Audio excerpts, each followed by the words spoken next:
O carnaval daquele ano parecia perfeito. Ruas lotadas, música estourando nos prédios, cheiro de cerveja e suor misturado com fumaça de churrasco. Eu e meus amigos tínhamos combinado de ir no bloco mais famoso da cidade, um daqueles que atravessa avenidas inteiras e vira uma maré humana impossível de controlar. A ideia era simples: curtir até amanhecer. Só que ninguém ali sabia que, no meio daquela multidão, existia uma coisa que não estava ali para festejar. Era uma figura mascarada, usando uma fantasia antiga, preta e dourada, com o rosto sorridente pintado. Mas os olhos da máscara eram fundos, vazios, como dois buracos que sugavam a luz. Eu reparei nela quando a bateria começou a acelerar. Ela não dançava, não cantava, só ficava parada, observando, como se procurasse alguém. E quando nossos olhos se cruzaram, eu senti um arrepio tão forte que parecia que alguém tinha jogado gelo dentro da minha nuca. No começo eu achei que era paranoia, até porque no carnaval todo mundo usa fantasia estranha. Só que a figura começou a aparecer em lugares diferentes, sempre perto demais. Quando eu olhava pro lado, ela estava lá. Quando eu virava de novo, ela sumia. Meus amigos riam, diziam que eu estava exagerando, mas a sensação piorava. Até que, no meio do bloco, o som da música falhou por um segundo, como se alguém tivesse desligado o mundo. Nesse instante, eu ouvi uma voz bem perto do meu ouvido, mesmo com milhares de pessoas gritando: "Você vai ficar até o final." Eu virei rápido e vi a máscara a menos de 1 metro de mim. Ela levantou a mão lentamente e apontou pro chão. Quando eu olhei, vi confetes grudados em algo escuro. Era sangue. Sangue fresco, escorrendo no asfalto como se alguém tivesse sido ferido ali mesmo, mas ninguém ao redor parecia notar. A multidão continuava pulando, cantando, como se nada estivesse acontecendo. Eu puxei meus amigos e tentei sair do bloco. Só que quanto mais eu andava, mais parecia que as ruas se repetiam. Era como um labirinto feito de gente. Eu reconhecia a mesma barraca, o mesmo poste quebrado, a mesma faixa pendurada, como se estivéssemos presos em um circo. Foi aí que um dos meus amigos, o Renan, parou e apontou para frente. No meio da multidão, a figura mascarada estava novamente ali, parada, encarando a gente. Só que agora ela não estava sozinha. Havia outras máscaras ao redor dela, dezenas, talvez centenas, todas imóveis, como estátuas no meio da festa. E o mais assustador, ninguém parecia enxergar. As pessoas atravessavam aquelas figuras como se fossem invisíveis, mas nós não. Nós víamos tudo. Renan começou a tremer e falou que queria ir embora. Só que, quando ele tentou correr, a multidão fechou, como se as pessoas se juntassem de propósito para impedir a saída. Foi então que a música mudou. Não era mais axé, nem funk, nem samba. Era um som velho, distante, como um carnaval antigo, de rádio quebrado. A bateria ficou lenta, pesada, parecendo batida de coração. E nesse momento, as figuras mascaradas começaram a andar. Não era um andar normal. Era como se elas deslizassem pelo chão. A máscara principal chegou perto do Renan e colocou a mão no ombro dele. Renan tentou gritar, mas a voz sumiu, engolida pelo barulho. Ele tentou se soltar, mas parecia preso por correntes invisíveis. A máscara então encostou a testa na dele, como se estivesse dando um beijo. Eu vi, juro que vi, a pele do Renan empalidecer na hora. Ele começou a sorrir de um jeito forçado, um sorriso enorme, impossível, como se alguém estivesse puxando sua boca com anzóis. Depois disso, ele simplesmente virou e entrou na multidão dançando, rodando, pulando, como se estivesse possuído. Eu e os outros tentamos seguir o Renan, mas ele desapareceu. A multidão parecia ter engolido ele como um mar. E então meu celular vibrou. Uma mensagem chegou do número dele. Era só uma frase: "Eu não consigo parar." Eu senti o sangue gelar. Na mesma hora, outra mensagem veio: "A máscara grudou." Eu tentei ligar, mas só dava sinal ocupado. E quando eu levantei a cabeça, vi a figura mascarada vindo na minha direção, atravessando pessoas como se fosse fumaça. Eu corri. Corri como nunca tinha corrido na vida. Entrei num beco estreito, sujo, cheio de lixo e cheiro de urina. Mas o som do bloco não ficou para trás. Pelo contrário, ficou mais alto, como se a festa tivesse se mudado comigo. A figura apareceu na entrada do beco, parada, e começou a cantar uma marchinha infantil, desafinada, com uma voz que não parecia humana. Eu encostei na parede e vi algo no chão, uma máscara igual à dela, mas caída, como se alguém tivesse largado. Quando eu olhei melhor, percebi que não era uma fantasia comum. Era a pele. Pele humana costurada, ainda úmida. Naquele instante, senti uma mão fria tocar minha nuca. Eu virei desesperado e vi que atrás de mim tinha outra máscara, colada no rosto de alguém que eu conhecia. Era o Renan. Mas ele não tinha mais olhos, só buracos escuros. Ele sorriu e disse: "Você também vai ficar até o final." Eu tentei gritar, mas minha voz falhou. A máscara principal apareceu e encostou o dedo no meu rosto, como se desenhasse algo na minha pele. Eu senti ardência, como se uma agulha estivesse costurando minha boca. E a última coisa que eu ouvi antes da escuridão foi a bateria voltando com força, a multidão gritando, e uma voz sussurrando no meu ouvido: "Agora você é parte da folia." No dia seguinte, meus amigos disseram que eu desapareci no bloco. Mas eu não desapareci. Eu só continuo aqui, dançando sem parar, com uma máscara grudada no rosto, esperando o próximo carnaval, para escolher alguém que vai ficar no meu lugar.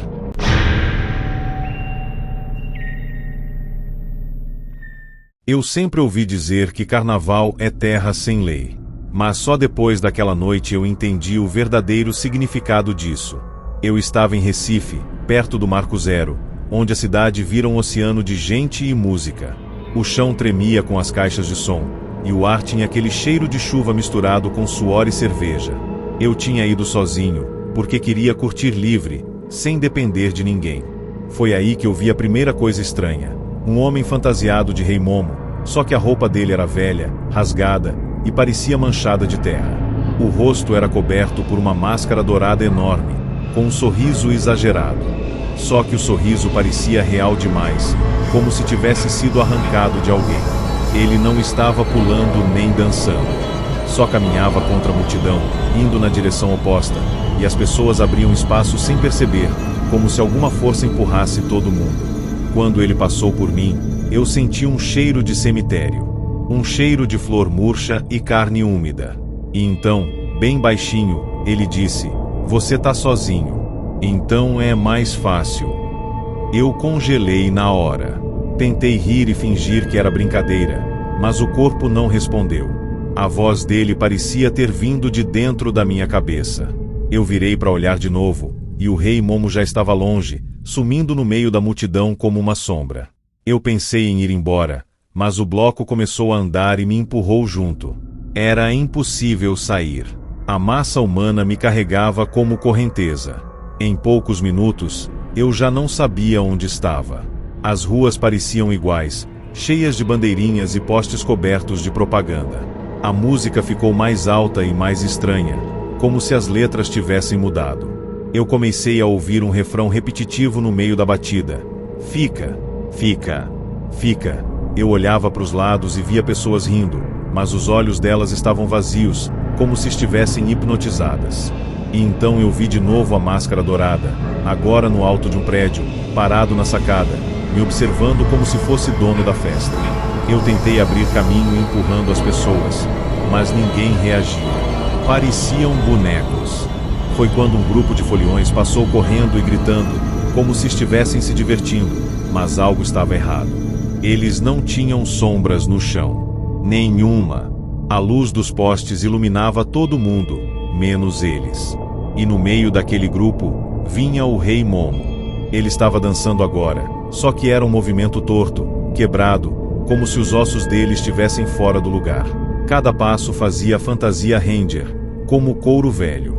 Eu senti o pânico subir e comecei a correr na direção contrária, entrando em uma rua estreita. O som do bloco ficou distante por alguns segundos, e eu finalmente respirei aliviado. Só que no final daquela rua tinha uma escadaria descendo para baixo da cidade, como um acesso para túneis. E havia uma placa enferrujada escrita: Saída do bloco. Aquilo não fazia sentido. Como poderia existir uma saída subterrânea? Mesmo com medo, eu desci. O ar lá embaixo era frio, úmido, e cheirava a mofo e ferrugem. As paredes estavam pichadas com frases estranhas. Não olhe para trás. Não tire a fantasia. A festa nunca acaba. Eu senti que não deveria estar ali, mas meus pés continuaram andando, como se algo puxasse. E então eu ouvi o som de tambor de novo. Só que não vinha de cima, vinha do fundo do túnel. Um batuque lento, pesado, como batida de coração. A luz do meu celular piscou e apagou. Quando eu tentei ligar de novo, apareceu uma notificação: você foi convidado para o baile. Na tela surgiu um vídeo, e quando eu abri, vi uma gravação antiga, em preto e branco, de um carnaval antigo. Pessoas dançando, todas usando máscaras douradas. E no meio delas, um homem gigante vestido de Rei Momo, olhando diretamente para a câmera, como se me enxergasse através do tempo. Eu ouvi passos atrás de mim. Passos lentos, arrastados. Quando virei, o túnel estava cheio de gente. Foliões que eu nunca tinha visto, todos usando roupas de carnaval antigas, de décadas atrás, como se tivessem saído de fotografias velhas. As máscaras deles brilhavam mesmo na escuridão. E todos estavam sorrindo. Um sorriso largo, congelado, que parecia doer. Eles não falavam nada, só avançavam lentamente, enquanto o som do tambor aumentava. Eu corri, mas o túnel parecia se esticar, como se nunca tivesse fim. Meu peito queimava, e eu tropecei. Quando levantei, vi o Rei Momo na minha frente, bloqueando o caminho. Ele se aproximou e levantou a mão. Eu vi que os dedos dele eram finos demais, compridos demais, como garras. Ele tocou no meu rosto e sussurrou: você entrou na saída errada. E naquele instante eu senti algo gelado grudando na minha pele, como cola viva. Eu tentei arrancar, mas era uma máscara dourada se formando no meu rosto. Eu sentia a pele repuxar, como se estivesse sendo costurada por dentro. A dor era absurda, mas eu não conseguia gritar. Minha boca estava sendo fechada lentamente. O Rei Momo começou a rir, e o som era como lata batendo, como algo oco. Ele disse: agora você vai ficar na festa, até alguém tomar seu lugar. A última coisa que eu vi antes da escuridão foram os foliões antigos dançando em círculo, batendo palmas em um ritmo que não era humano. Quando acordei, eu estava de volta na rua, no meio do bloco, como se nada tivesse acontecido. A música tocava normal, as pessoas riam, e eu pensei que tinha sido um pesadelo, até sentir o peso no meu rosto. Eu corri até um espelho de loja e vi: metade do meu rosto estava coberto por ouro, como se fosse uma máscara grudada na pele. E enquanto eu olhava, o reflexo sorriu sozinho, sem eu sorrir. E no fundo do espelho, atrás de mim, o Rei Momo apareceu e piscou, como se dissesse que ainda estava ali, esperando o próximo carnaval.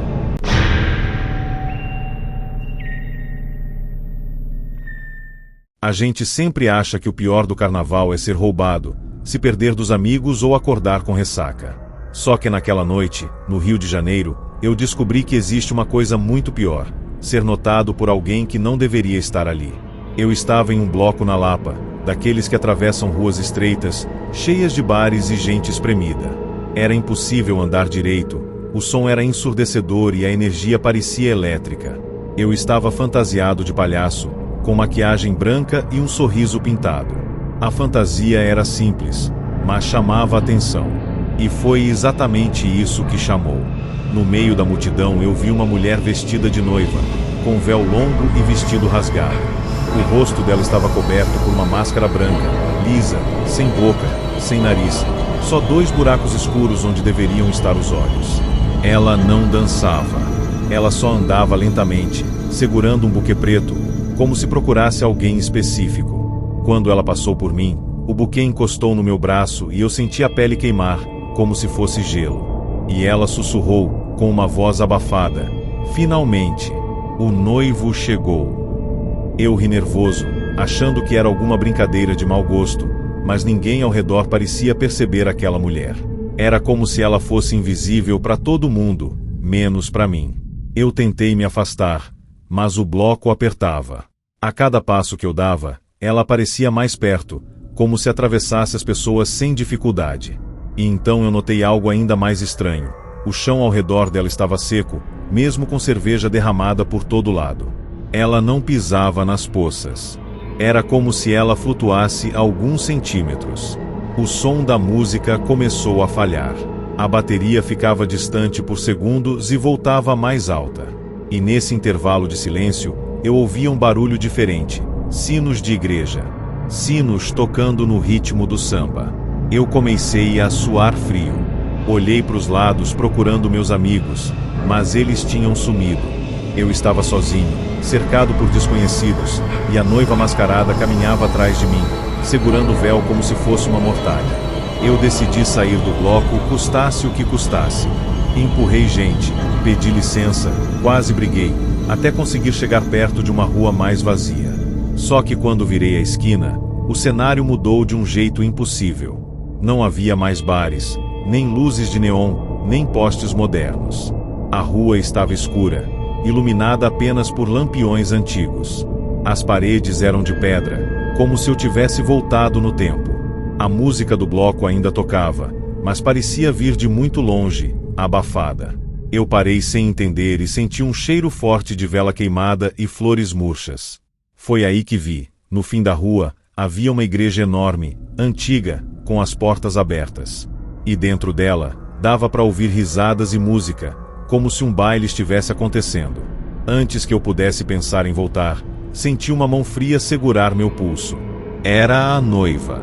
Ela me puxou com força e disse: "A cerimônia já começou." Eu tentei me soltar, mas a força dela era absurda. Ela parecia leve, frágil, mas segurava meu braço como ferro. Ela me arrastou até a entrada da igreja. E quando eu olhei lá dentro, meu corpo travou. O lugar estava cheio de pessoas dançando, mas todas usavam fantasias de carnaval antigas, de décadas passadas. Pierrots, colombinas, reis e rainhas, todos com máscaras brancas e olhos escuros. Eles dançavam em silêncio. Não havia som de passos, só a música distante do bloco lá fora, como se fosse uma trilha sonora fantasma. No altar, havia um padre de máscara preta, com um sorriso costurado na boca. Ele levantou a mão e a igreja inteira parou de dançar ao mesmo tempo.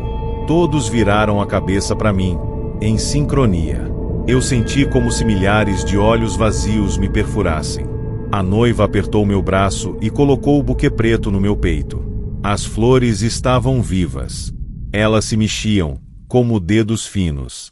O padre começou a falar, mas não era português. Era uma língua estranha, gutural, que fazia o ar vibrar. Eu queria correr, mas minhas pernas não obedeciam. Era como se o chão estivesse segurando meus pés. Os mascarados começaram a se aproximar em círculo, fechando espaço. Eu vi que alguns tinham sangue escorrendo por baixo das máscaras. Outros tinham pedaços de pele pendurados, como se as máscaras estivessem grudadas de verdade. A noiva se colocou na minha frente e levantou o véu lentamente. Eu pensei que veria o rosto dela, mas por trás da máscara branca não havia carne. Era só um buraco escuro, como se o rosto dela fosse uma porta para o nada. Uma voz saiu daquele vazio, uma voz cheia de eco: "Você vai me amar até o fim." Eu senti minhas mãos levantarem sozinhas, como se alguém estivesse controlando meu corpo. E eu comecei a dançar, mesmo sem querer, no ritmo daquela música invisível. A noiva começou a girar comigo, e a cada volta o salão ficava mais escuro. O ar ficava mais pesado. Eu sentia meu peito apertar, como se estivesse sendo esmagado. De repente, o padre levantou uma corrente enferrujada e jogou em volta do meu pescoço como se fosse um colar. O metal queimou minha pele. Os mascarados bateram palmas em silêncio, e a noiva encostou a testa na minha. Eu senti algo entrando na minha cabeça, como uma lembrança que não era minha. Vi flashes de centenas de carnavais, de pessoas entrando naquela igreja e nunca mais saindo. Vi rostos desesperados virando máscaras. Vi noivos e noivas sendo escolhidos. E então eu acordei caído no chão da Lapa, no meio da rua, com o bloco passando normalmente.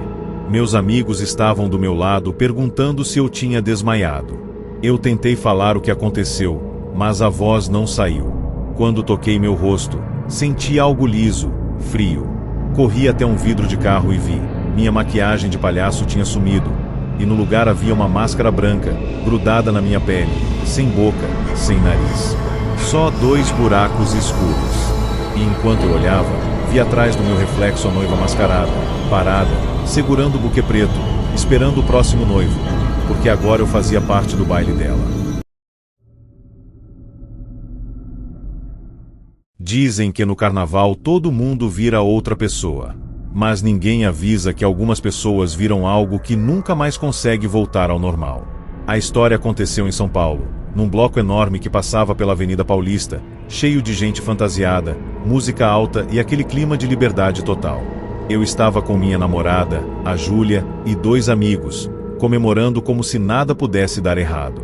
Só que no meio da multidão, eu vi um homem usando uma fantasia de bate-bola, aquelas tradicionais do Rio, só que ele estava ali, em São Paulo, parado no meio do bloco, com uma máscara colorida e um sorriso deformado. O estranho era que ele não carregava bexiga, nem chicote, nem fazia barulho. Ele apenas observava. E o olhar dele, mesmo com a máscara, parecia atravessar as pessoas. Quando ele levantou a mão e apontou para Júlia, eu senti um frio no estômago. A música continuava alta, mas naquele instante eu ouvi nitidamente a voz dele, como se estivesse do meu lado. Ela vai ser a rainha da noite. Eu tentei puxar a Júlia para longe, mas ela riu, achando que era alguém brincando. Só que o bate-bola começou a se aproximar devagar, atravessando a multidão sem dificuldade. Era como se as pessoas abrissem espaço sem perceber.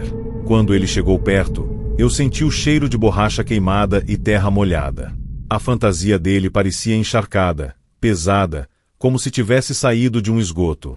Ele estendeu a mão para Júlia e ofereceu uma coroa de plástico brilhante, dessas de carnaval barato. Só que a coroa estava manchada de algo escuro, e quando a luz bateu, eu percebi que não era tinta, era sangue seco. Júlia hesitou, mas antes que eu impedisse, ela pegou a coroa e colocou na cabeça, rindo. No mesmo instante, o bate-bola inclinou a cabeça lentamente e disse: "Agora ela é minha." A voz dele era grossa, mas parecia ecoar como se viesse de dentro de um túnel. A partir daquele momento, a Júlia começou a agir estranho. Ela ficou mais quieta, mais distante, como se não estivesse mais ali. Eu perguntava se estava tudo bem e ela apenas sorria, um sorriso vazio, sem emoção.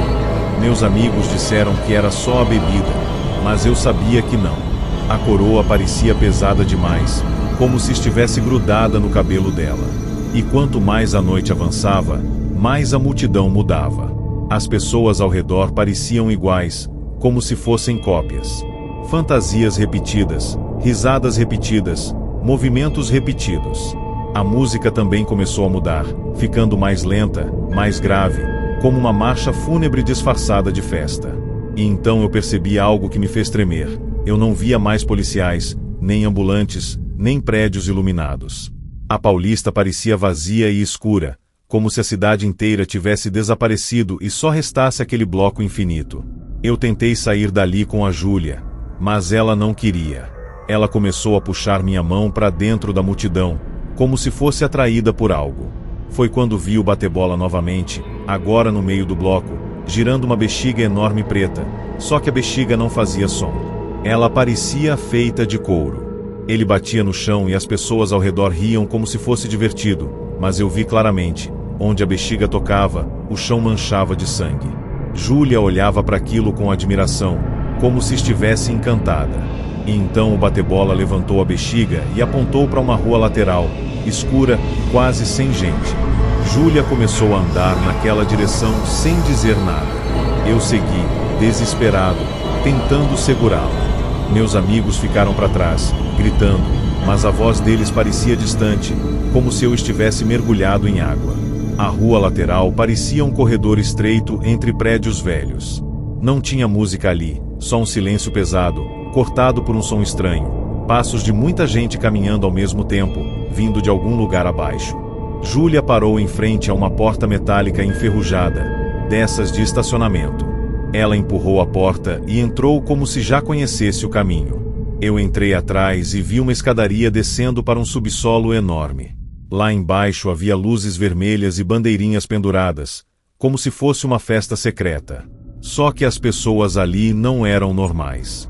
Elas usavam fantasias antigas, rasgadas, e tinham máscaras grudadas no rosto, como se a pele tivesse virado plástico. Todas dançavam lentamente, com movimentos quebrados, como marionetes. No centro do salão, havia um trono feito de tambores de lixo e ossos. E o bate-bola estava sentado nele, esperando. Júlia caminhou até o trono e se ajoelhou. O bate-bola levantou a mão e tocou a coroa na cabeça dela. Naquele instante, eu ouvi um estalo, como o osso quebrando. Júlia levantou o rosto e eu vi que os olhos dela estavam completamente pretos. Ela sorriu para mim, mas não era o sorriso dela. Era um sorriso largo demais, forçado, como se a boca estivesse sendo puxada. O bate-bola se levantou e falou: "Você trouxe a rainha. Agora você vai ficar para servir." Eu tentei correr, mas a porta atrás de mim tinha sumido. As paredes pareciam se fechar. Os mascarados começaram a me cercar, e eu senti mãos frias agarrando meus braços. Eu gritei o nome da Júlia, mas ela só riu e começou a dançar no centro do salão, enquanto a coroa brilhava como ouro vivo. A última coisa que eu vi antes de tudo escurecer foi o bate-bola colocando uma máscara colorida no meu rosto. Ela grudou na minha pele como cola quente. E quando eu acordei, estava de volta na Avenida Paulista, com o bloco passando, como se nada tivesse acontecido. Só que a Júlia nunca mais foi encontrada. E até hoje, todo carnaval, eu sinto a máscara coçando no meu rosto, e ouço uma voz no ouvido dizendo: "A rainha quer um novo rei."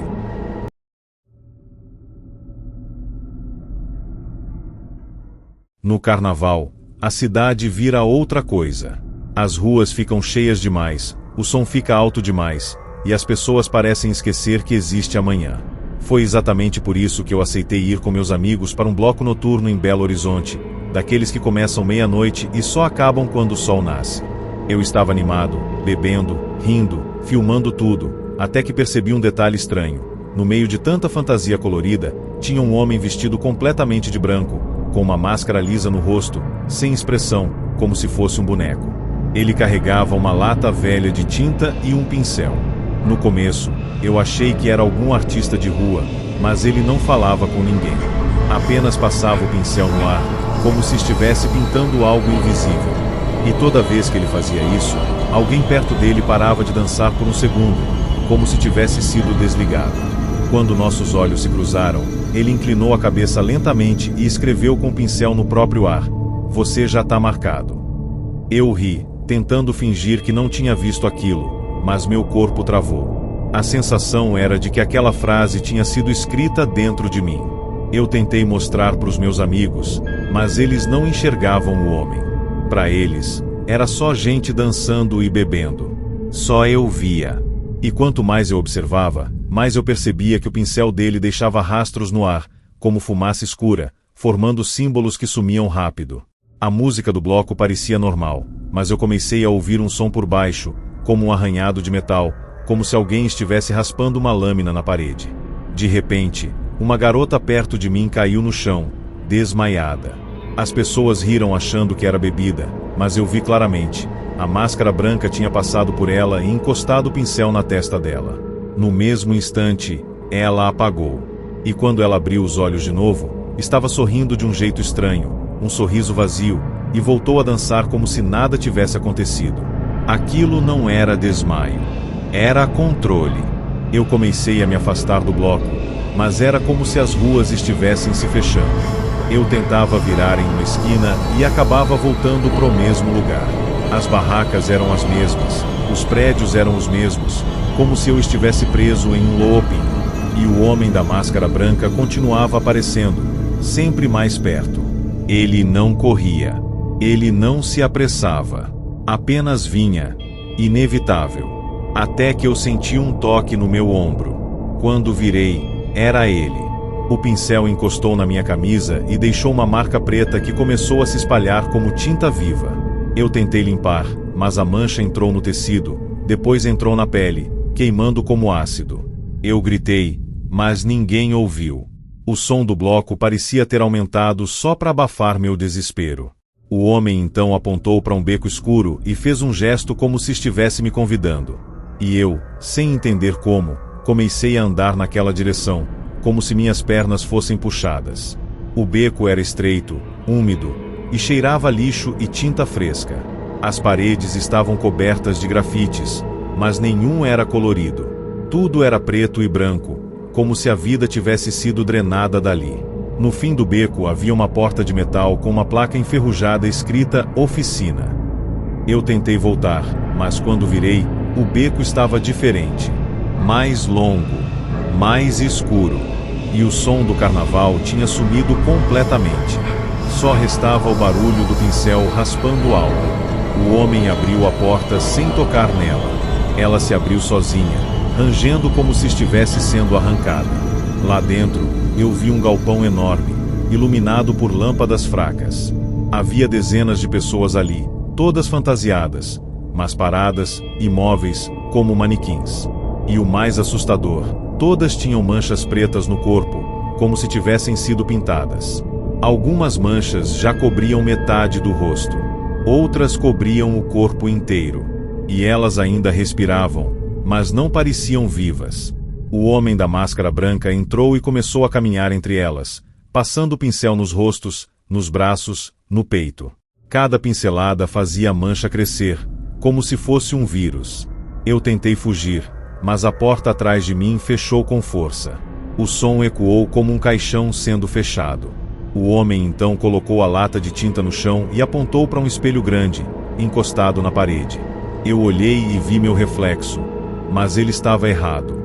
No espelho, eu não estava usando minha fantasia. Eu estava vestido com uma roupa velha, rasgada, como se tivesse passado anos ali dentro. Meu rosto estava pálido e meus olhos estavam fundos. E o pior, no meu peito, a mancha preta tinha virado um símbolo, como uma assinatura. O homem escreveu com o pincel no ar mais uma frase: "Você vai virar arte."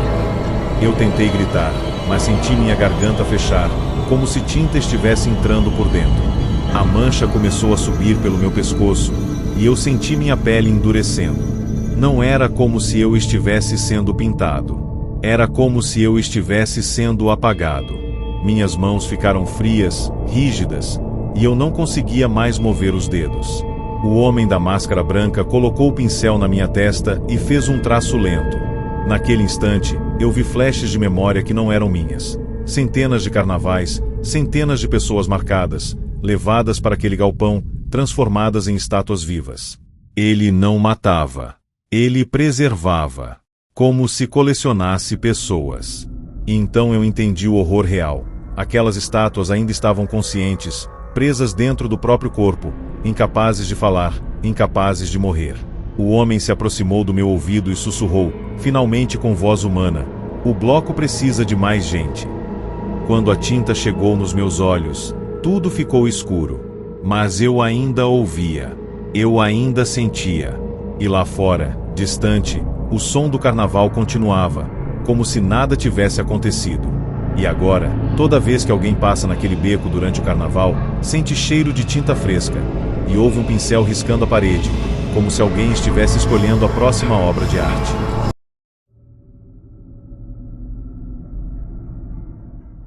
O carnaval em Belo Horizonte estava no auge quando eu e meus amigos decidimos entrar em um bloco que parecia não ter fim.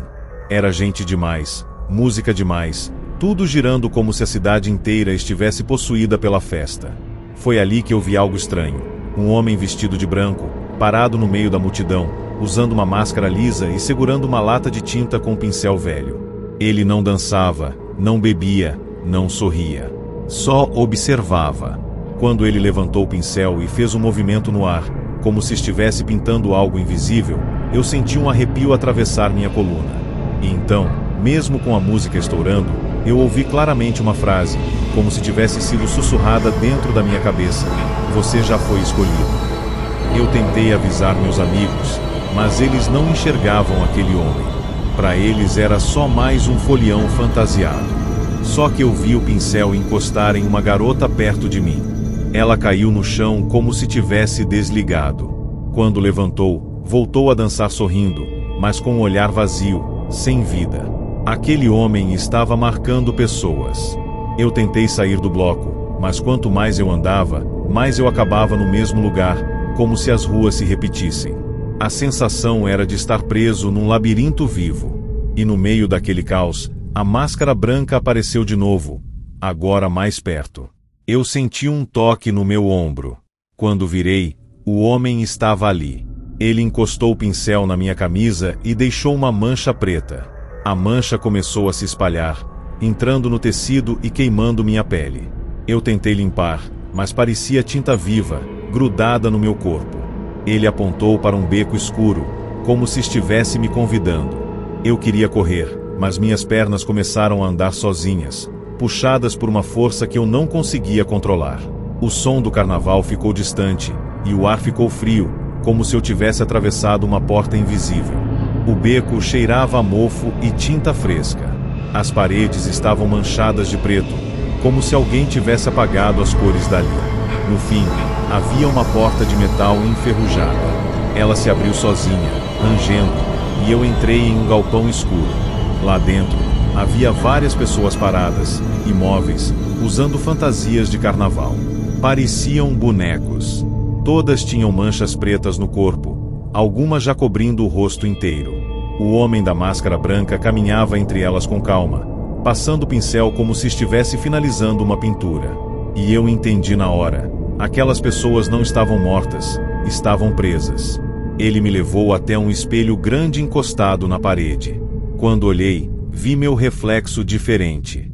Eu parecia mais velho, mais pálido, como se tivesse ficado anos naquele lugar. A mancha preta no meu peito formava um símbolo, como uma assinatura. O homem então escreveu no ar, com o pincel, palavras que apareceram por alguns segundos antes de sumir: "Você vai virar arte." Eu tentei gritar, mas minha garganta fechou, como se tinta estivesse subindo por dentro. Minhas mãos começaram a endurecer, meus dedos travaram, e eu senti meu corpo ficando pesado. A tinta subiu pelo meu pescoço e cobriu meu rosto. Eu não conseguia mais piscar. Não conseguia mais respirar direito. Mas eu ainda estava consciente. Eu ainda sentia tudo. O homem encostou o pincel na minha testa e fez a última marca. E então eu compreendi o verdadeiro terror. Ele não matava as pessoas. Ele transformava em estátuas vivas, prisioneiras dentro do próprio corpo, para sempre. A última coisa que eu vi foi o som distante do carnaval voltando, como se a festa estivesse logo ali fora. E antes de tudo escurecer, a voz dele sussurrou: "Todo ano eu escolho mais um." Desde então, quando o carnaval chega, dizem que quem passa naquele beco sente cheiro de tinta fresca, e ouve o som de um pincel raspando a parede, escolhendo a próxima vítima.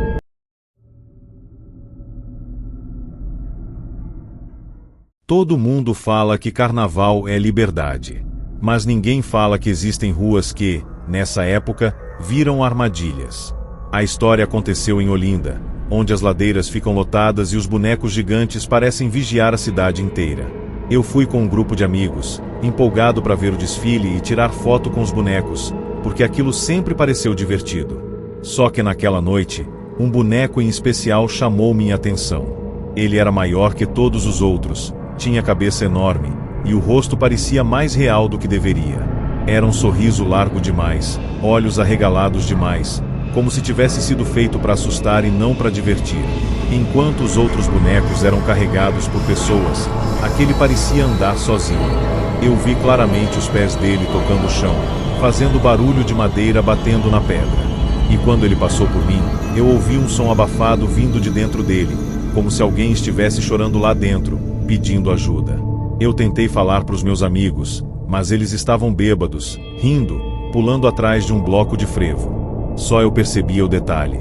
O boneco gigante estava sempre atrás da gente, como se seguisse nosso grupo. A cada esquina, eu olhava e via ele mais perto. A cabeça dele balançava lentamente, como se estivesse procurando alguém específico. O pior foi quando eu vi que os olhos do boneco não eram pintados. Eram buracos. Buracos escuros, profundos, e dentro deles parecia ter algo se mexendo, como se tivesse uma sombra viva ali dentro. Eu tentei me afastar, mas as ladeiras estavam lotadas demais. Era impossível fugir. E então o boneco parou no meio da rua, inclinou a cabeça enorme e apontou diretamente para mim. Ninguém ao redor reagiu. Só eu senti o coração disparar. A música continuava, as pessoas dançavam, mas o ar ficou pesado como se uma tempestade estivesse prestes a cair. O bloco virou uma esquina e entrou numa rua mais estreita. Eu segui junto, empurrado pela multidão. Só que, de repente, as luzes da rua apagaram. Não todas, só as que estavam próximas de mim. Eu ainda ouvia a festa lá na frente, mas ao meu redor ficou escuro. Quando tentei correr para alcançar meus amigos, senti alguém puxar minha camisa. Virei e vi o boneco gigante parado atrás de mim, tão perto que eu conseguia sentir o cheiro de madeira velha e mofo. O sorriso dele parecia maior agora. Eu tentei gritar, mas minha voz não saiu. A boca travou, como se eu tivesse engolido pedra. O boneco então se abaixou lentamente, como se fosse se curvar para mim. E naquele instante eu vi, dentro do peito dele, uma pequena abertura, como uma portinhola.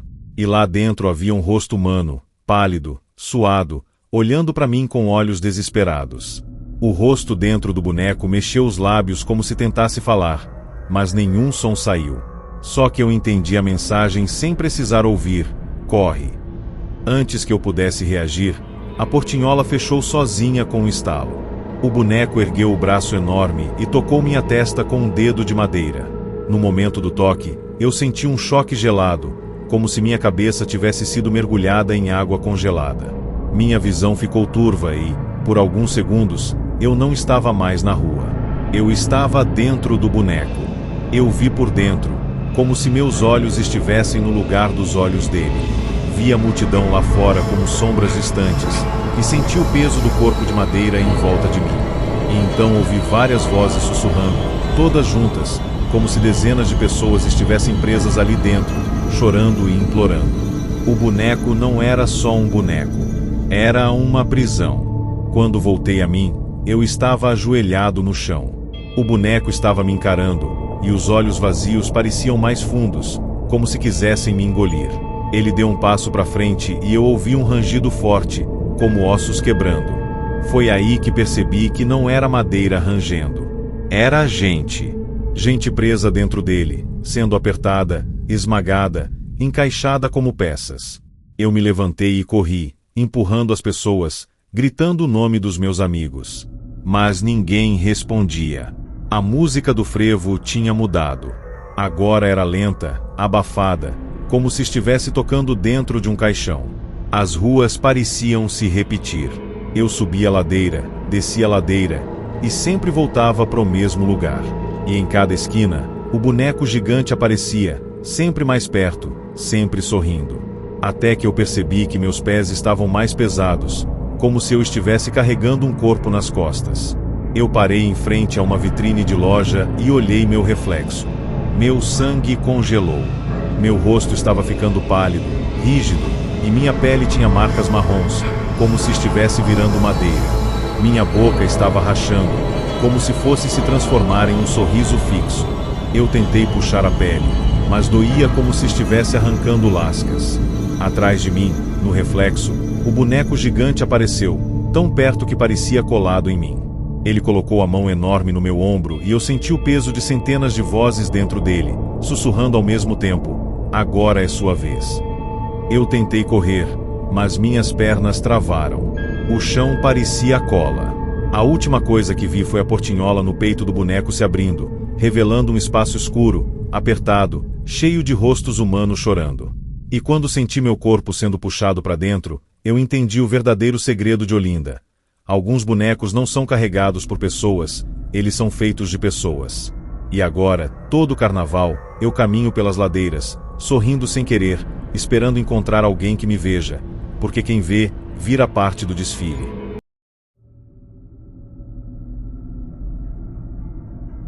Carnaval em cidade pequena sempre parece mais seguro. Menos confusão, menos violência, menos chance de dar errado. Foi exatamente por isso que eu aceitei passar o feriado em uma cidade do interior de Minas, onde todo ano acontece um baile tradicional chamado Noite das Fantasias. Era um evento famoso, com máscaras antigas, marchinhas e um salão enorme decorado com fitas e lanternas coloridas. A regra era simples: ninguém podia entrar sem máscara, e ninguém podia tirar a máscara até o baile acabar. Parecia só uma tradição boba, mas o povo levava isso a sério demais. Quando eu cheguei, percebi que as máscaras não eram aquelas de loja. Eram artesanais, feitas de madeira e couro, com detalhes assustadores. Dentes esculpidos, olhos fundos, expressões de choro e riso misturados. Uma senhora na entrada me entregou uma máscara preta com um sorriso torto e disse algo que me fez gelar: "Se você tirar, você fica." Eu ri sem graça e coloquei, achando que era parte da brincadeira. Assim que entrei no salão, senti o ar mudar. Lá dentro estava mais frio do que deveria, mesmo com tanta gente. As luzes eram fracas e tremiam como velas. O som da música era alto, mas parecia vir de muito longe, como se tivesse eco dentro das paredes. Eu comecei a dançar e conversar com algumas pessoas, mas notei algo estranho: ninguém falava direito. As conversas eram baixas, rápidas, como se as pessoas tivessem medo de dizer palavras erradas. E toda vez que alguém ria, a risada parecia artificial, como se fosse ensaiada. Eu tentei beber, mas a bebida tinha gosto de ferrugem. Foi quando vi um homem parado perto da parede, usando uma máscara branca lisa, sem expressão. Ele não dançava. Ele só observava. E o pior, ele estava olhando diretamente para mim, mesmo com o salão cheio. Eu tentei ignorar, mas cada vez que eu virava, ele estava mais perto, como se atravessasse a multidão sem precisar andar. A música mudou de repente. Não era mais marchinha alegre. Virou um som lento, pesado, como um piano desafinado tocando em funeral. As pessoas começaram a dançar diferente, em círculo, todas girando na mesma direção. Eu tentei sair do ritmo, mas meu corpo começou a acompanhar sem eu querer. Era como se meus pés fossem puxados. No centro do salão, uma porta que eu não tinha visto antes se abriu. Era uma porta pequena, de madeira velha, com símbolos riscados nela. De dentro saiu um cheiro forte de terra molhada e incenso queimado. O homem da máscara branca caminhou até o centro e levantou a mão. No instante em que ele fez isso, todas as pessoas pararam ao mesmo tempo. Silêncio total. Eu conseguia ouvir minha própria respiração dentro da máscara. E então ele falou, com uma voz grave que parecia vir debaixo do chão: "O baile começou de verdade." As luzes do salão apagaram por alguns segundos. Quando acenderam, eu senti um choque. As paredes não eram mais decoradas. Agora estavam manchadas, como se fossem paredes de um porão antigo. As fitas coloridas tinham virado cordas. As lanternas viraram lâmpadas penduradas por fios enferrujados. O chão estava úmido. E as pessoas ao meu redor pareciam diferentes. As fantasias estavam mais rasgadas, mais velhas, como se tivessem décadas.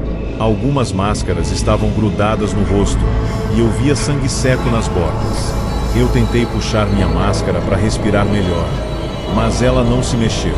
Estava presa. Eu puxei mais forte e senti a pele do meu rosto arder. A máscara não era só um objeto. Ela estava colando em mim. E então ouvi risadas baixas vindas da porta no centro. De lá saiu uma figura alta, usando uma máscara enorme de bode, com chifres retorcidos e olhos brilhando vermelho. A figura do bode caminhou pelo salão lentamente, e cada passo fazia o chão tremer.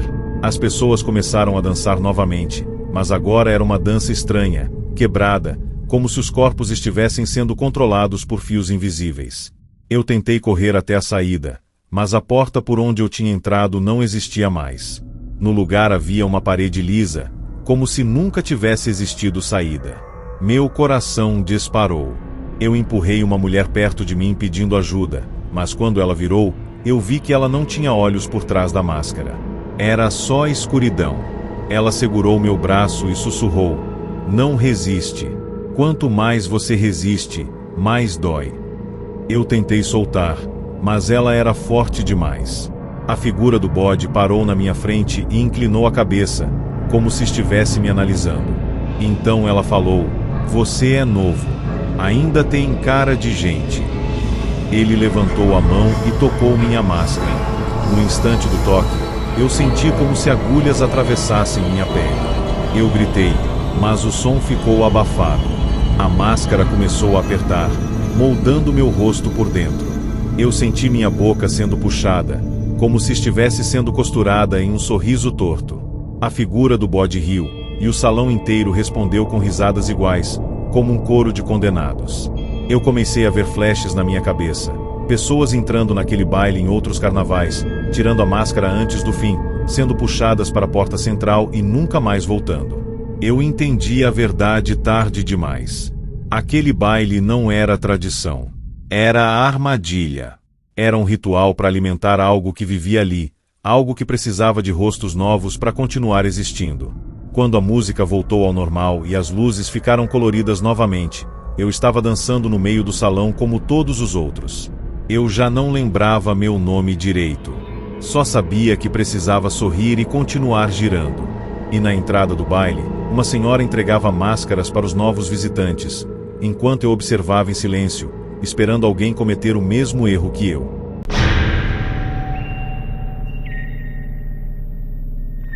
Eu sempre achei que o pior do carnaval era se perder no meio do bloco. Mas naquela madrugada, em Fortaleza, eu descobri que existe algo muito mais assustador: ser encontrado por quem estava te procurando. Eu tinha saído com 2 amigos para um bloco na praia de Iracema, e a cidade inteira parecia pulsar. Música alta, gente dançando na areia, fogos estourando no céu, e o mar servindo como fundo perfeito para a festa. Eu estava filmando tudo pro Instagram quando vi uma cena estranha perto de um quiosque. Um homem vestido de pescador antigo, com roupa encharcada e chapéu de palha rasgado, estava parado olhando pro mar.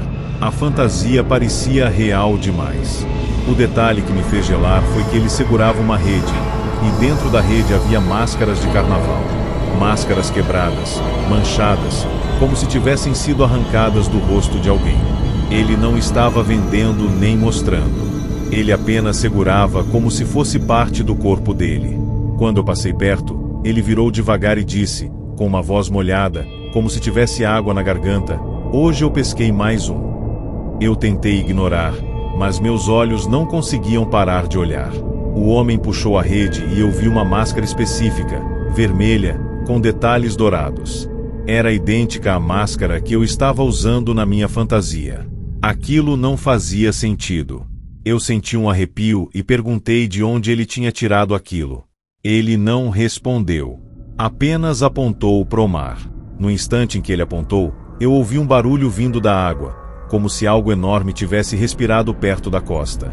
Meus amigos me chamaram, dizendo que eu estava viajando, e eu fui com eles, tentando esquecer.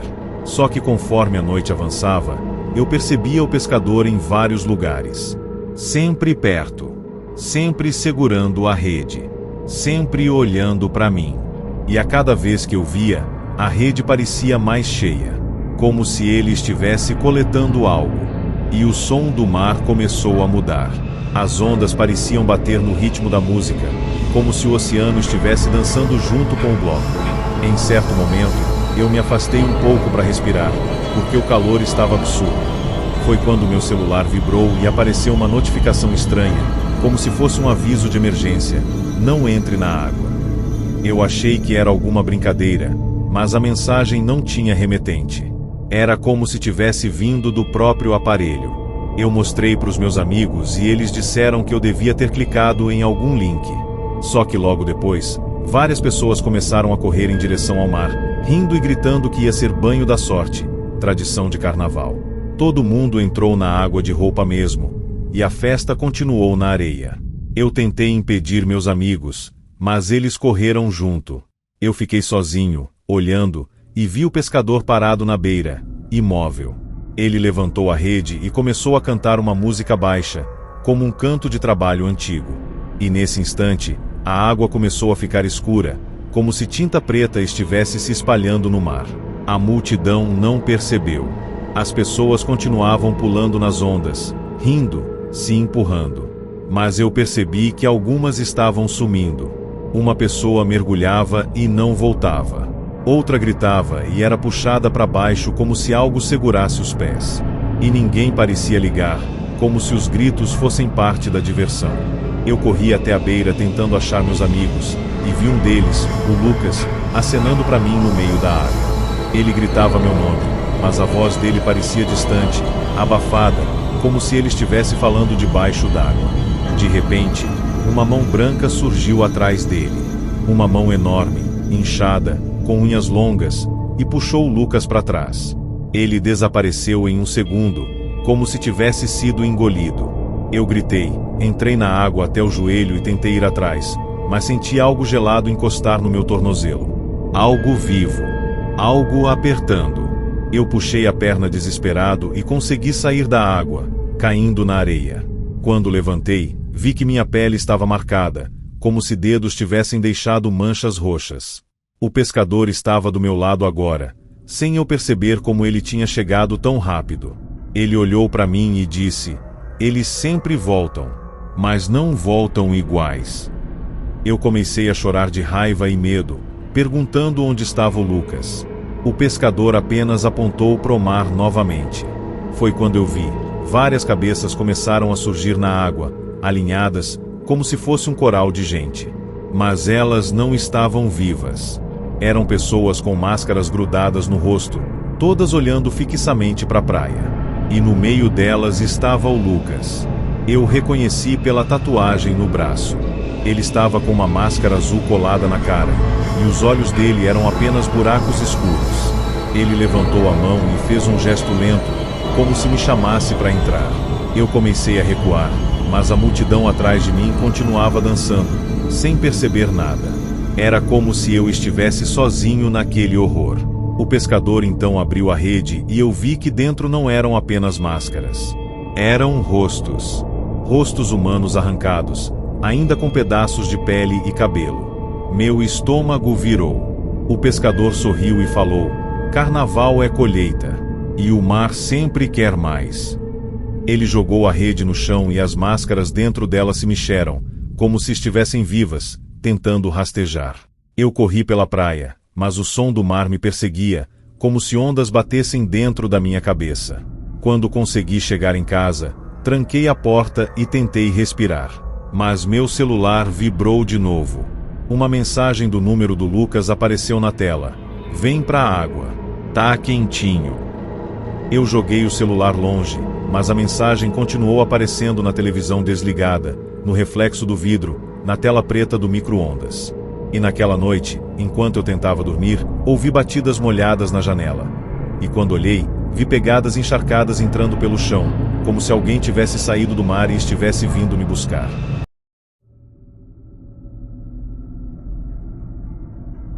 Eu nunca fui muito de acreditar em superstição, mas no carnaval existe uma regra silenciosa que todo mundo deveria respeitar: nunca aceite nada de um desconhecido depois da meia-noite. Eu aprendi isso da pior forma possível em Salvador, no meio de um bloco gigantesco, quando a cidade inteira parecia ter virado uma só festa sem fim. Eu estava sozinho, porque tinha perdido meus amigos logo no começo. Tentei ligar, mandei mensagem, mas nada funcionava direito, como se a rede tivesse morrido. Foi aí que eu vi um vendedor ambulante diferente de todos os outros. Ele não gritava, não oferecia bebida, não carregava isopor. Ele estava parado no meio da rua segurando uma caixa de madeira, como se fosse um caixote de feira. Em cima da caixa havia várias pulseiras de carnaval, aquelas de tecido colorido, só que as dele tinham um detalhe estranho: todas tinham nomes bordados. Não nomes aleatórios, nomes completos. E quando eu cheguei perto, meu sangue congelou. Em uma delas estava escrito exatamente o meu nome. Eu dei um passo para trás na hora.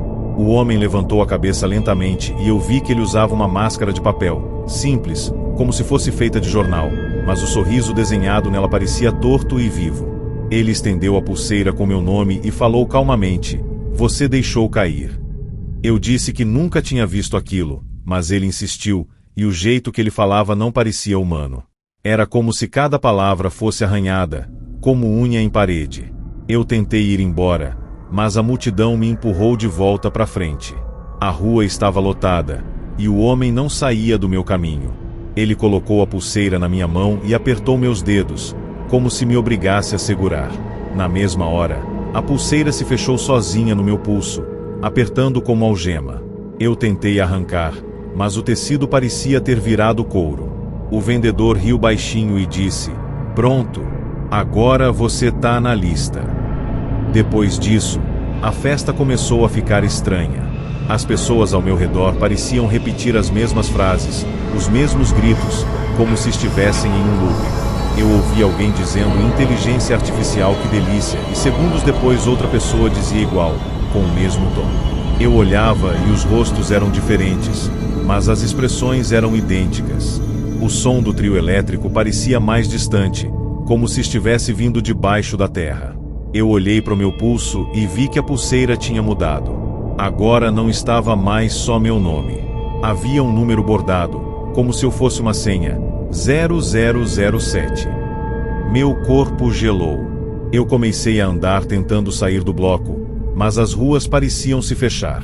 Cada vez que eu virava uma esquina, eu voltava para o mesmo lugar, para o mesmo vendedor, para o mesmo caixote. E ele sempre estava lá, esperando, como se soubesse que eu não tinha saída. Eu tentei correr e me enfiei em uma rua menor, escura, onde quase não tinha gente. Ali o som da festa ficou abafado, e o ar estava frio demais para ser salvador. No fim da rua havia uma fila. Uma fila de pessoas fantasiadas, todas em silêncio, todas usando pulseiras iguais à minha. Elas estavam paradas como se esperassem entrar em algum lugar. Eu cheguei perto e vi que havia uma porta de ferro aberta na parede de um prédio velho, como se fosse a entrada de um porão. De dentro vinha uma luz vermelha e um cheiro horrível de mofo e carne estragada. Uma mulher na fila olhou para mim e eu vi que ela chorava por baixo da máscara. Ela sussurrou, não era para eu ter aceitado. Antes que eu perguntasse mais, a fila começou a andar sozinha, e eu fui empurrado junto, sem conseguir escapar. Lá dentro parecia um salão subterrâneo, enorme, cheio de tambores batendo sozinhos, sem ninguém tocando.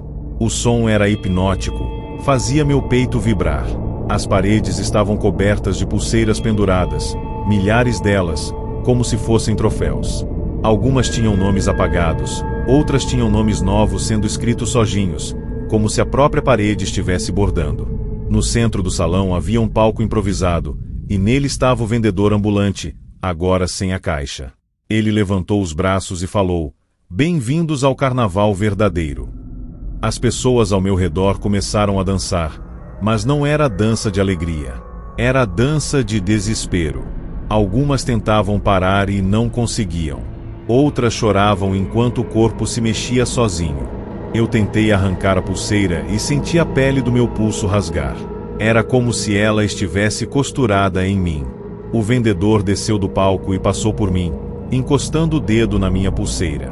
No instante em que ele tocou, eu vi flashes na minha mente. Pessoas desaparecendo em blocos, sumindo sem ninguém notar, entrando naquela fila, sendo marcadas com números.